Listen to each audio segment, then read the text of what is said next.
नेपाली सेना राज्यको एउटा महत्त्वपूर्ण अङ्ग हो चाहिँ मुलुकको सुरक्षाको निम्ति निरन्तर रूपले भूमिका निर्वाह गर्दै आइरहेको छ र त्यसमा विवादको विषय रहेको छैन। र त्यसो हुँदाहुँदै पनि अहिलेको चाहिँ मतलब राष्ट्रिय अन्तर्राष्ट्रिय परिस्थितिको जो परिवर्तित स्थिति छ, परिवर्तित स्थितिमा विगत कालको रक्षाको सोचले मात्रै सायद पुग्दैन भन्ने लाग्छ। र परिवर्तित स्थिति कहिलेबाट चाहिँ स्थितिमा परिवर्तन आएको छ त भन्दाखेरि खास गरिकन चाहिँ तपाईँको शक्ति राष्ट्रहरूले, पश्चिमा शक्ति राष्ट्रहरूले, विशेष गरेर अमेरिकाले 2017 देखि चाहिँ 2017 को अन्त्यदेखि चाहिँ उसले समग्र आफ्नो परराष्ट्र नीतिको केन्द्रबिन्दु इन्डो पेसिफिक स्ट्राटेजिक पार्टनरसिपलाई बनाएको छ र समग्र केन्द्रबिन्दु त्यसलाई बनाएको छ। र त्यसमा पनि चाहिँ तपाईँको चाहिँ 2018 मा आएर त्यसमा पनि पिन पोइन्ट कहाँ गरेको छ त भन्दाखेरि चाहिँ टिबेटियन रेसिप्रोकलको प्रश्नलाई केन्द्रबिन्दु बनाएको चाहिँ छ। अहिले चाहिँ तपाईँको टोटल त्यो ओरिएन्टेसनमा लगेको छ र चाहिँ त्यो ओरिएन्टेसन भनेको एक प्रकारले सैन्य रणनीतिको दिशातर्फ ओरिएन्टेड गरेको देखिन्छ। एसिया पेसिफिक क्षेत्रमा सैन्य रणनीतिको दृष्टिकोणले ओरिएन्टेड गरेको अवस्था, तिब्बतसँग जोडेर सैन्य रणनीतिको दृष्टिकोणले ओरिएन्टेड गरेको अवस्था, त्यो अवस्थामा नेपाल जस्तो एउटा भूपरिवेष्टित मुलुक र दुईटा छिमेकी मुलुकको बीचमा अवस्थित एउटा सानो मुलुकको चाहिँ रक्षा कसरी गर्ने, सुरक्षा कसरी गर्ने भन्ने प्रश्न अत्यन्तै संवेदनशील विषय छ। यस कारणले गर्दाखेरि सुरक्षा रणनीतिको दृष्टिकोणले चाहिँ सुरक्षा कूटनीति कुन ढङ्गले लैजाने, सैन्य कूटनीतिलाई कसरी लैजाने, कसरी चाहिँ नेपाललाई रक्षा गर्न सकिन्छ भन्ने प्रश्न चाहिँ गम्भीर विषय हो भन्ने लाग्छ।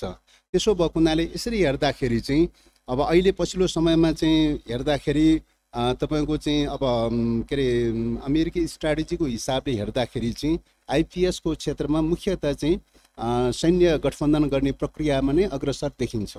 सैन्य गठबन्धनको लागि संयुक्त राष्ट्रको बडापत्रले चाहिँ सैन्य गठबन्धन गर्ने पर्मिसन त दिएको छैन, तर चाहिँ त्यसलाई आधुनिक रूपमा पछिल्लो समयमा संयुक्त राष्ट्रको बडापत्र जारी भइसकेपछि नयाँ पदावलीहरू प्रयोग गर्दै चाहिँ स्टेट पार्टनरसिप प्रोग्राम अथवा चाहिँ स्ट्राटेजिक पार्टनरसिप प्रोग्राम आदि भनेर चाहिँ त्यो ढङ्गले चाहिँ नयाँ ढङ्गले परिभाषित गरेर चाहिँ सैन्य सहकार्य गर्ने प्रक्रिया सुरु गरिरहेको चाहिँ छ। र यो ढङ्गले सहकार्य गर्ने प्रक्रिया सुरु गरिरहेको सन्दर्भमा चाहिँ नेपालमा चाहिँ तपाईँको चाहिँ स्ट्राटेजिक पार्टनरसिप सम्बन्धी एग्रिमेन्ट गरेर चाहिँ आइपिएस को मेम्बर बनाउने भन्ने प्रकारको प्रक्रिया चाहिँ खास गरी 2019 देखि चाहिँ लगातार प्रयास गरिरहेको देखिन्छ। तत्कालीन प्रधानमन्त्री केपी शर्मा ओलीजीको पालामा तत्कालीन परराष्ट्र मन्त्री अमेरिका भिजिटको बेलादेखि चाहिँ यो कुरा उनीहरूले निरन्तर रूपले उठाइरहेको छ कि तपाईँको चाहिँ नेपाललाई अब उनीहरूले एक प्रकारले त्यो भेटघाट पश्चात चाहिँ नेपाल आइपिएस को मेम्बर बन्यो भनेर पनि चाहिँ अमेरिकाले घोषणा गर्यो। त्यसको साथै चाहिँ अर्को के पनि गर्यो त भन्दाखेरि 2019 को एउटा रिपोर्टमा के पनि भन्यो भन्दाखेरि चाहिँ नेपालमा चाहिँ तपाईँको चाहिँ स्थल सेनाका क्याम्पहरू, अमेरिकी सेनाको स्थल सेनाका क्याम्पहरू राख्नका लागि चाहिँ भनेर चाहिँ अमेरिकी रक्षा सहायक मन्त्रीको नेतृत्वमा आएको एउटा रक्षा टोलीले विभिन्न ढङ्गले भिजिट गरेको, नेपालमा चाहिँ विभिन्न स्तरमा वार्ता गरेको भनेर भन्ने कुरा पनि चाहिँ सार्वजनिक रूपले विज्ञप्ति रक्षा विभागले विज्ञप्ति निकाल्यो। चाहिँ त्यो ढङ्गले विज्ञप्ति निकालिसकेपछि यो पार्टनरसिपमा लैजाने भन्ने प्रक्रियामा त्यही बेलादेखि तीव्र रूपले चल्दै आइरहेको अवस्था हो। र त्यो ढङ्गले चल्दै आइरहेको बेलामा केपी शर्मा ओलीजीको पालामा त्यो एग्रिमेन्ट हुन सकेन। पछिल्लो समयमा पनि निरन्तर रूपले प्रयास जारी छ भन्ने लाग्छ। अमेरिकी अधिकारीहरूको नेपाल भिजिटको कुरा र नेपालका चाहिँ पनि उता के अरे अमेरिका भिजिटको प्रक्रियाले चाहिँ यो बढ्दै गइरहेको छ र रक्षा स्टेट पार्टनरसिप सम्बन्धी चाहिँ प्रोग्राममा चाहिँ एउटा सहकार्य गर्ने, सहमति गर्ने प्रक्रिया चाहिँ तीव्र रूपले चलिरहेको छ भन्ने देखिन्छ। र यस क्रममा अहिले पछिल्लो समयमा चाहिँ विभिन्न मिडियाहरूका कुराको आधारमा हेर्दाखेरि चाहिँ स्टेट पार्टनरसिप प्रोग्राम भनेर चाहिँ एउटा एग्रिमेन्ट गर्न खोज्दैछ। अब अमेरिकाले चाहिँ विभिन्न चाहिँ आफ्ना कोलिसनमा रहेका घटकहरूसँग चाहिँ कुनैसँग स्टेट पार्टनरसिप सम्बन्धी प्रोग्राम भनेर एग्रिमेन्ट गरेको छ, कुनैसँग स्ट्राटेजिक पार्टनरसिप भनेर चाहिँ एग्रिमेन्ट गरेको देखिन्छ। तर जुनसुकै रूपमा एग्रिमेन्ट गरेको भए तापनि सैन्य सहकार्यको रूपमा लगेको देखिन्छ, सारा त सैन्य सहकार्यको रूपमा लगेको देखिन्छ। र नेपालको चाहिँ सैन्य सहकार्य चाहिँ तपाईँको कोसँग गर्ने त भन्दाखेरि अमेरिकाको चाहिँ तपाईँको सङ्घीय के अरे सरकारले चाहिँ तपाईँको चाहिँ कहाँ चाहिँ जोड्न खोजिरहेको छ त भन्दाखेरि चाहिँ उटा भन्ने चाहिँ अमेरिकाको पश्चिमी किनारामा रहेको चाहिँ उटा भन्ने एउटा चाहिँ मुलुक राज्यसँग चाहिँ त्यो राज्यसँग चाहिँ त्यो राज्यको नेसनल गार्डसँग चाहिँ इक्विभ्यालेन्टमा चाहिँ नेपाली सेना र उटाको चाहिँ तपाईँको चाहिँ नेसनल गार्डसँग इक्विभ्यालेन्टमा चाहिँ एग्रिमेन्ट गराउने चाहिँ यो प्रक्रियामा लगिरहेको चाहिँ भन्ने कुराहरू आइरहेको चाहिँ छ। त्यसैले यो प्रक्रियामा लगिरहेको क्रममा चाहिँ त्यो प्रकारको चाहिँ सम्झौता गरिसकेपछि एक प्रकारले चाहिँ तपाईँको अमेरिकन सेनाको चाहिँ गठबन्धनको सेनाको रूपमा नेपाली सेना पनि गठबन्धनको रूपमा जान्छ। गठबन्धनको रूपमा गइसकेपछि तपाईँको जापानमा भनौँ, साउथ कोरियामा भनौँ, या विभिन्न मुलुकहरूमा जो गठबन्धनमा छ, सैन्य गठबन्धनमा छ, सैन्य गठबन्धनमा रहेका मुलुकहरूमा सिधै चाहिँ अमेरिकन सेनाको प्रवेश गर्ने, क्याम्पहरू खडा गर्ने, गतिविधिहरू सञ्चालन गर्ने प्रक्रियाबाट सुरु हुन्छ।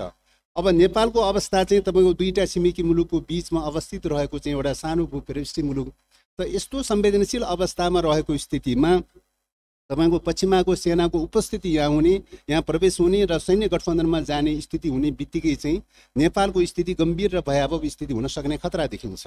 हुनसक्छ युक्रेनको चाहिँ दोस्रो युक्रेन दोहोर्याउन सक्दैन भनेर भन्न सकिँदैन। त्यस कारणले गर्दाखेरि चाहिँ यो अत्यन्तै सुरक्षा संवेदनशीलताको विषय भएको हुनाले चाहिँ यो विषयमा गम्भीरतापूर्वक ध्यान जान जरुरी छ भन्ने लाग्छ। यो क्रममा चाहिँ तपाईँको चाहिँ प्रधान सेनापतिको चाहिँ अमेरिका भिजिटको कुरा आइरहेको छ। मिडियाहरूको अनुसार चाहिँ तपाईँको अमेरिका भिजिटको सन्दर्भमा सिरिया र लेबनान शान्ति सेनाको स्थितिको बारेमा बुझ्ने क्रममा, त्यहाँ भ्रमणको क्रममा अमेरिका पनि भिजिट गर्ने कुरा उठिरहेको चाहिँ छ। अब अमेरिका भिजिटको एजेन्डा देखिँदैन चाहिँ, तर पनि प्रधान सेनापति जो अमेरिका भिजिटको कुरा उठिरहेको छ। रक्षा मन्त्रीको हिसाबले चाहिँ सम्मानीय प्रधानमन्त्रीज्यूको पनि अमेरिका भिजिटको कुरा उठिरहेको चाहिँ छ।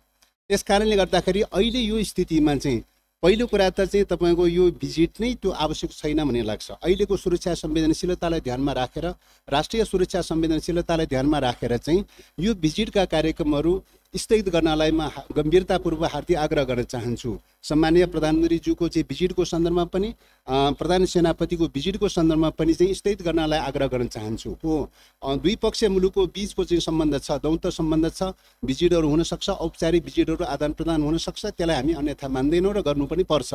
तर पनि अहिले अत्यन्तै संवेदनशीलताको अवस्था छ र यो संवेदनशीलताको अवस्थाले एउटा स्ट्राटेजी परराष्ट्र नीति चाहिँ सैन्य कोर्सबाट गइरहेको अवस्था छ।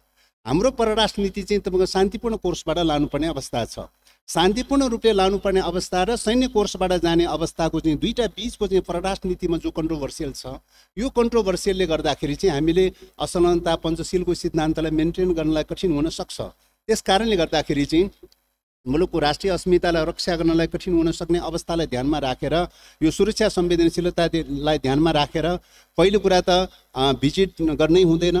दोस्रो कुरा, भिजिट भयो भने पनि चाहिँ यो सम्झौता सम्बन्धी, स्टेट पार्टनरसिप सम्बन्धी सम्झौताको बारेमा यो विषयमा चाहिँ व्यापक रूपले सदनमा छलफल हुनुपर्छ र सर्वदलीय छलफल हुनुपर्छ, दलहरूको बिचमा सरसल्लाह हुनुपर्छ, परामर्श हुनुपर्छ। राष्ट्रिय सहमति बिना चाहिँ हामीले कुनै पनि त्यस प्रकारका सन्धि सम्झौताहरू गरिनु हुँदैन चाहिँ। त्यस कारणले गर्दाखेरि यो विषयमा व्यापक छलफलको आधारमा, राष्ट्रिय सहमतिको आधारमा चाहिँ गर्नुपर्छ। फरेन पोलिसीलाई अहिलेको सन्दर्भमा सैन्य कोर्समा गइसकेपछि फरेन पोलिसी तय गर्ने कुरामा सैन्य रणनीतिको सन्दर्भमा एउटा व्यापक राष्ट्रिय सहमतिको प्रक्रियाबाट मात्रै अगाडि बढ्नु पर्दछ भन्ने लाग्छ।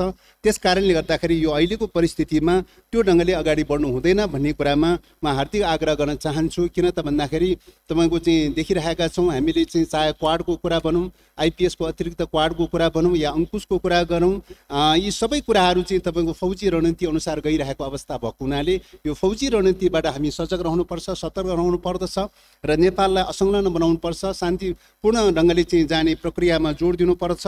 त्यस कारणले गर्दाखेरि चाहिँ यस्तो विषयहरूको बारेमा नेपालको संविधानले चाहिँ अङ्गीकार गरेको चाहिँ राष्ट्रिय सुरक्षाको लागि राष्ट्रिय सुरक्षा सम्बन्धी नीति निर्देशन संविधानले धारा 50(1) मा चाहिँ जुन व्यवस्था गरेको छ, धारा 51 क र चाहिँ 1 मा चाहिँ र 5 मा चाहिँ जुन व्यवस्था गरेको छ, ती व्यवस्थाहरूको मान्यता अनुसार लैजानका लागि नेपालको सुरक्षा रणनीतिलाई केन्द्रबिन्दुमा राखेर, राष्ट्रिय सुरक्षालाई केन्द्रबिन्दुमा राखेर त्यो अनुसारको ओरिएन्टेसनमा लैजानका लागि रक्षा मन्त्रालयले विशेष भूमिका निर्वाह गर्नुपर्ने आवश्यकता छ।